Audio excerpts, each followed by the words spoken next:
বৈধব্য যোগ এটি এমন একটি যোগ যা নিয়ে প্রতিটি নারীর ভয় থাকে। বলা চলে খুবই খারাপ একটি যোগ। কেউই চায় না কারো জীবনে এই সময়টি আসুক, কিন্তু কথায় বলে জন্ম মৃত্যু বিয়ে তিন বিধাতা নিয়ে চাইলেও খণ্ডানো সম্ভব। তবুও হঠাৎ এটি কারো জীবনে আসলে সেই ব্যক্তি খুবই মানসিক চাপের মধ্যে দিয়ে যায়। এটিকে খণ্ডানো তো যাবে না, তবে আগে থেকে জানা থাকলে মানসিক দিক থেকে শক্ত থাকা যাবে।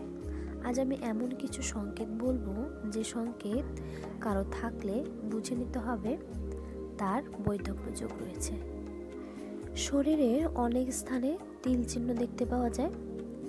কোন অঙ্গে তিল কী কারণে থাকে তা আমরা অনেকেই জানি না।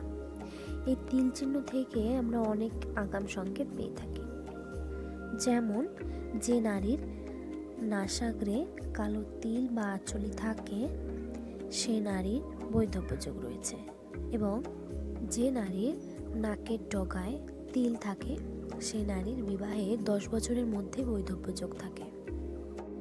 অথবা হস্তরেখা অনুসারে যাদের হাতের করতলে বুধের স্থান রয়েছে, সেই বুধের স্থান থেকে বিবাহ রেখা বেরিয়ে হৃদয় রেখার নিচে নেমে শেষে কোনো স্টার বা ক্রস চিহ্ন থাকে, তাহলে নিশ্চিত হয়ে দিন যে আপনার বৈধব্য যোগ রয়েছে। আরও একটি রেখা রয়েছে যা থেকে বিচার করা যেতে পারে। কথায় বলে ভাগ্যে ছিল তাই হয়েছে।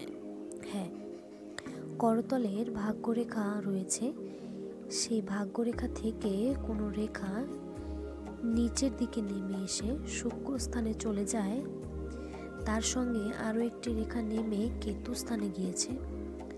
ছোট হোক বা বড়, তবে বুঝে নেবেন তার বৈধব্য যোগ রয়েছে। সময় থাকতে তার প্রতিকার করে অথবা নিজের মনকে শক্ত করে পা বাড়াবেন।